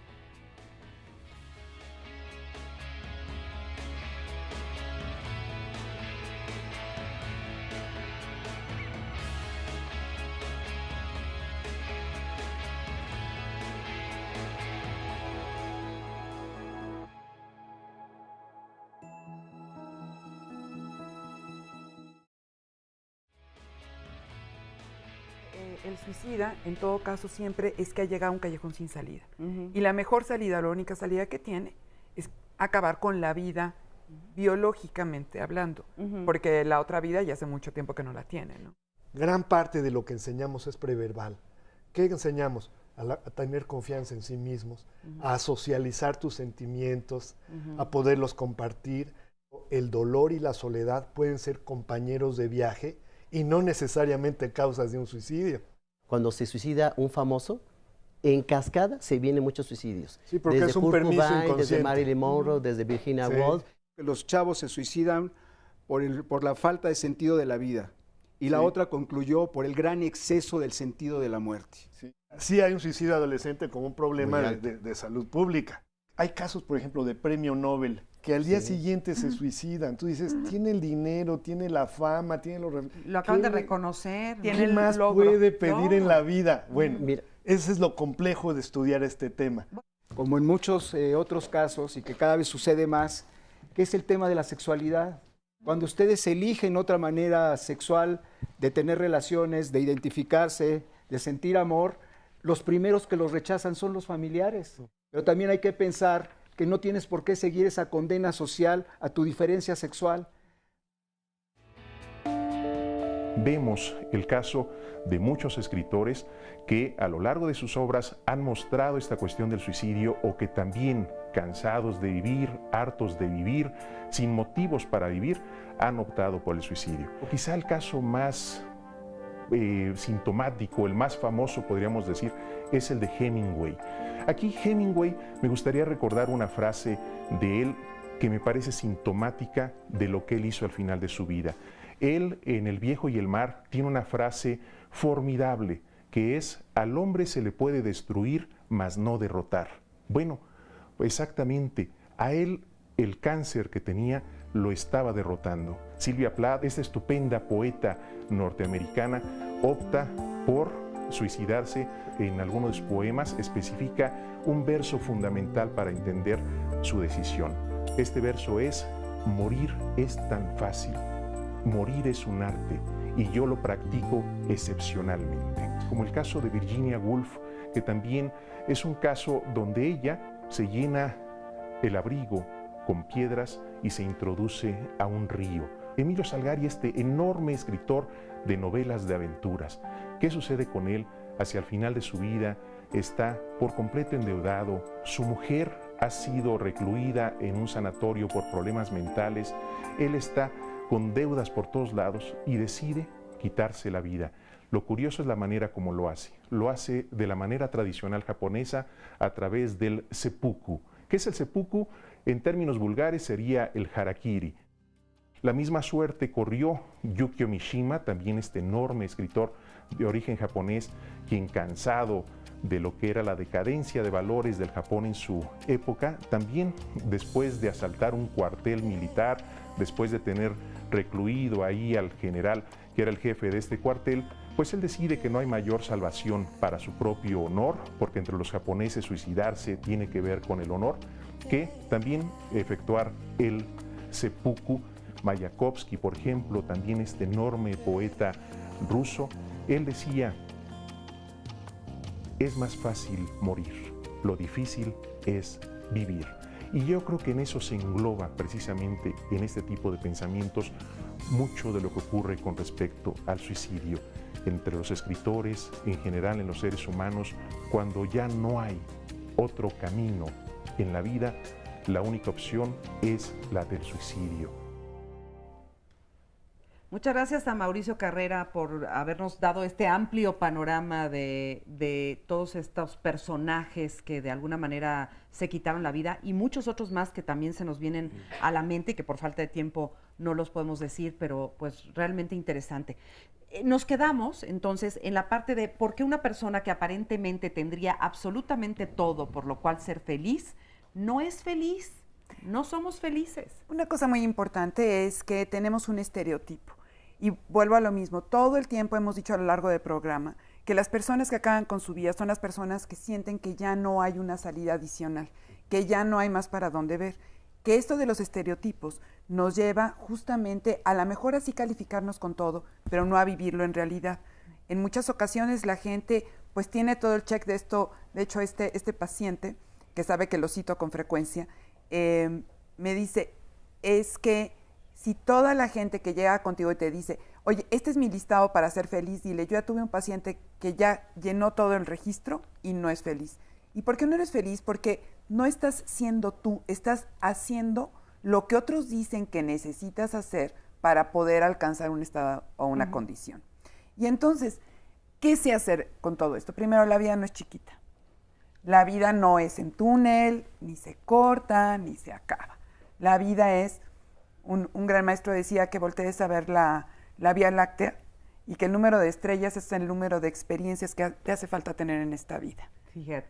Y entonces hay muchas cosas que vivir, pero de pronto se nos olvida. Y entonces esto de ir con el vínculo, vas con alguien y entonces alguien te da como muy buenas ideas de otras cosas por las cuales sí vivir. Entonces, ¿qué sí hacer? Descubrir que la vida es más grande. Y cuando te sientas atorado, ojo, todos nos hemos sentido atorados alguna vez en la vida. Creo que eso es importantísimo. Todos los días en el consultorio creo que todos nosotros escuchamos pues estas historias donde a todos se nos cierra el mundo. Y entonces, por favor, no se asusten. El hecho de que un día estés triste, un día estés enojado, un día estés desesperanzado, no es síntoma de que mañana te vas a suicidar. Pero sí te estás avisando a ti mismo que se vale cambiar de posición, que te pongas en otro lugar desde el cual puedas ver una perspectiva distinta. Es como una invitación al movimiento, ¿no? Al cambio. Al cambio. Algo tienes que hacer para modificar tu vida, no para suicidarte. Exactamente. ¿No? Yo nada más hablaría como de lo que significa el suicidio, ahora que estaban hablando en situaciones terapéuticas, cuando se suicida el terapeuta. Ajá. ¿No? Yo creo que es un gran fracaso para el terapeuta que se le suicide el paciente, pero un gran tema para la sociedad en su conjunto es que el terapeuta se le suicide al paciente, ¿no? Me parece que es una pedagogía terrible de que aquella persona que está puesta en el lugar de ayuda, de escucha, de tratar de resolver el problema con el otro, sea el primero que tome la acción de salirse de este mundo y que tome una decisión que me parece también, como lo decía al principio, ética y valiente. El otro tema rápido es que estamos metidos en un proceso de un Estado totalitario, en donde todo se está tomando en manos del Estado, la política, la economía, lo que tiene que ver con la sociedad, lo que tiene que ver con el sujeto, y con los medios de comunicación y el Estado se está construyendo un modelo de felicidad inalcanzable. Me parece que la felicidad tiene que ver con esta situación en donde hasta el cuate que se suicida está en busca de la felicidad. Paradójicamente. Yo daría dos premisas, Marisa. La primera de ellas, que espero que la frase ayude mucho a la reflexión, es que la decisión es la última decisión. Y así lo pongo yo en mi reciente libro, que toda la vida, desde que nacemos hasta que morimos, tenemos que estar tomando decisiones. Si decides quitarte la vida, será tu última decisión. Y a veces, la mayoría de los casos en los pacientes, el decidir quitarse la vida es una decisión definitiva para un problema temporal. Al momento que atraviesas el problema, siempre lo vemos diferente. Ya no lo vemos tan grande, ya no lo vemos tan profundo, ya no lo vemos tan intenso y tampoco tan amenazante. Entonces hay que verlo como una situación de crisis y como lo comentabas, las crisis las tenemos todos a lo largo de la vida y hay que aprender a enfrentarse con recursos, con elementos y buscar ayuda. Eso nos va a ayudar mucho.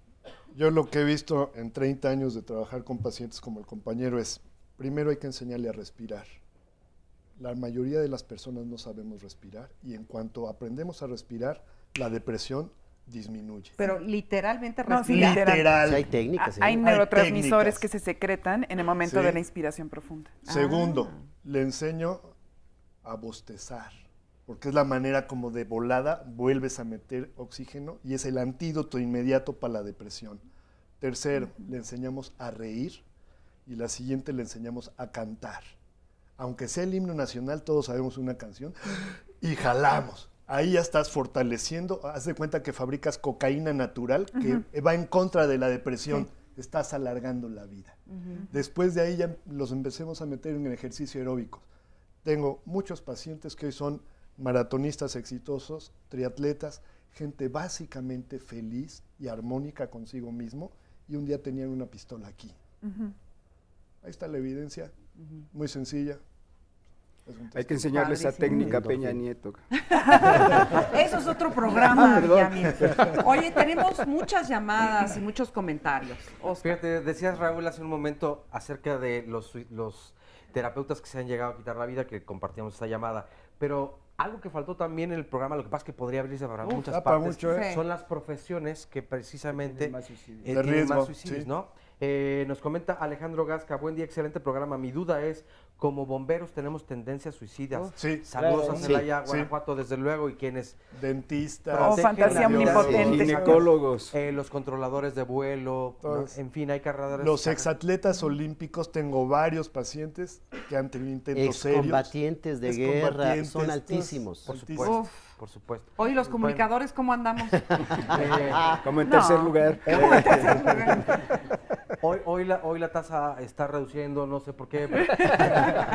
Oye, Angélica Yáñez Bartolano del DF nos dice, quisiera participar en el programa en vivo vía telefónica, que tomen en cuenta también a las personas que les quitan su trabajo y es tierra fértil para los que obreros se es un sector que no se porque les escucha. quitan el modo de vida Sí, que tenían y eso, bueno, pues Y evidentemente... hay que reconstruirse y eso asusta. Así es. No, y no tienes ni tiempo ni el dinero, la familia obviamente pues tiene necesidades, en fin, es una situación que se vuelve de cada vez seguir siendo más pobre complicada. toda la vida. Exactamente. Sí. Esta sentencia que evidentemente te provoca... Terrible.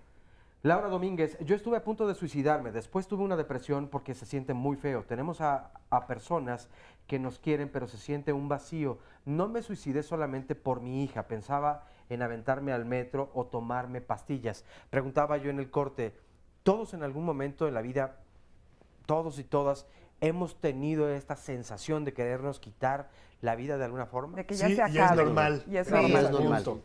Sí. No hay Sí, por sí, qué sí. espantarse. Yo agregaría que también no hay inmunidad respecto al suicidio. Así es. No, se suicidan los ricos y los pobres, Claro. los ignorantes y los cultos, la gente joven y la gente vieja. Entonces no hay algo que Y te en proteja y al 100%. Y es un Y cada asunto vez de más, género y cada vez se también. suicidan más los niños. Es Y barajeado se ha ido parejo. incrementado. Sí. Pero aquí yo acotaría que No habría- intentan más suicidarse las mujeres que los hombres. Pero lo logran más los hombres. Sí, pero es por el método. Y aquí lo curioso, y hay muchas mujeres acá, es que la mujer es vanidosa hasta la muerte, Marisa. Y no hay no forma quieren morir elegante feas. de morir. No hay forma elegante Hasta de con morir. Ni con estilo. Hasta con barbitúricos, estilo, ¿eh? o sea, Sí, Ni ni con suicidan con barbitúricos. pastillas para no haber Y los una hombres callamos deformación. nuestros ideas. sentimientos, No, por sí, eso sí. somos más Oigan, bruscos directos, en la fuertes. manera. En lo que se Son ponen de más acuerdo, en lo que se ponen de acuerdo aquí de quién le sale mejor, vamos a ver mejor esta cápsula de Locatel. Locatel, buen día. Le atiende la psicóloga Liliana Muñoz, con quien tengo el gusto. Muy bien, ¿cómo se encuentra el día de hoy? ¿De acuerdo? Sí, dígame. Le escucho. ¿Qué fue lo que sucedió el día de hoy? Locatel tiene dos líneas de atención directas a la parte de atención y prevención al suicidio. La primera es la llamada directa, que a través de la extensión de emergencia del área de servicios integrales, la gente no tiene que esperar para ser atendida. Y bueno, ahí ya se identificó la problemática relacionada con el suicidio y se dirigió directamente a la parte de la extensión, donde va a encontrar un servicio profesional, tanto psicológico como médico, en el caso de que se necesite. Me comenta que su hijo está un poco mal. ¿A qué se refiere con un poco mal? La segunda, durante una llamada normal, a lo mejor hay alguna persona que expresa una ideación o una planeación suicida relacionada con la problemática que vive, que es atendida con un protocolo similar al de atención de emergencia, pero lo que cambia es la identificación de factores de riesgo. En el caso de la llamada directa de situaciones de emergencia, ya la persona expresamente dijo que deseaba quitarse la vida o que por lo menos lo había intentado, y en el caso de las asesorías regulares que recibimos aquí en Locatel, la persona lo va expresando poco a poco durante la llamada. En cualquiera de las dos, la psicóloga o el psicólogo puede identificar el factor de riesgo y bueno, con ello tratar de intervenir ante la situación de crisis para disminuir la idea suicida y por supuesto para explorar otras alternativas con la usuaria o el usuario que en ese momento nos está llamando a la línea telefónica. Durante este año hemos recibido entre 600 y 650 llamadas relacionadas con intentos o ideaciones suicidas. La mayor parte de estos casos además se dan en los turnos nocturnos o vespertinos, te hablo cercano a las 9 o 10 de la noche. Muchos de los usuarios y usuarias que nos llaman pueden ser personas muy jóvenes que se encuentran pues todavía en una etapa, digamos, de desarrollo, o bien personas adultas mayores que están viviendo una situación de crisis en relación a su proyecto de vida. En relación a años anteriores hemos visto pues un incremento en las llamadas relacionadas con situaciones de emergencia por suicidio. suicidio, lo cual nos da un incremento más o menos del 30-35% en situaciones relacionadas con suicidio. Hoy por hoy circunstancias como el desempleo o situaciones que atentan contra el proyecto de vida de la persona, como te comento, adultos mayores, son los que más nos llaman para hablarnos de esta situación. Y quienes más lo intentan siempre son las mujeres. Desafortunadamente, en el caso de las ejecuciones, pues son los hombres los que han culminado ya con la situación suicida, y son sus familiares quienes finalmente después se comunican con nosotros o de manera previa para prevenir esta situación, o bien para encontrar estrategias para sobrellevarla en el caso de que ya haya ocurrido. ¿De qué manera cree usted que le podemos apoyar aquí en Locatel? Bueno, pues aquí estamos de regreso y creo que, bueno, ahí están las alternativas, ahí están las opciones. Yo quiero ofrecer una disculpa a todas las personas que no logramos acabar de entrevistar el día de hoy. Teníamos muchos testimonios, hemos recibido muchas llamadas, muchos correos y muchas muestras de interés por este tema el día de hoy, y no pudimos contestar todas. Y por ello, pues, una sincera disculpa. Sin embargo, creemos que la discusión que hemos llevado aquí, el diálogo con el que hemos estado platicando el día de hoy, pues nos enriquece y nos abre un poco los ojos a lo que está sucediendo, a lo que hoy en día es lo que sucede con todos nosotros y con todas las personas que queremos. Ya nos vamos a ir. Antes de eso, quiero invitarlos porque la próxima semana nuestro programa es sobre perfeccionismo. Y precisamente comentábamos que esta es una de las causas por las cuales la gente después acaba suicidándose, por esta idea omnipotente de que uno puede con todo y que todo hay que hacerlo de una manera perfecta. Entonces, la próxima semana los invitamos a que vengan aquí al estudio, a que nos hablen y participen con el tema del perfeccionismo. Y por hoy esperamos haber sembrado la semilla del amor a la vida, del entusiasmo por la vida y de que hay muchas más opciones que las que a veces uno nada más está viendo. Búsquelas, ábrase a la vida y viva y disfrute este paso por la vida. Muchas gracias a todos y hasta la próxima semana. Yo soy Marisa Escribano. Gracias a nombre de Óscar Virués también y de todos los que hacemos posible este programa.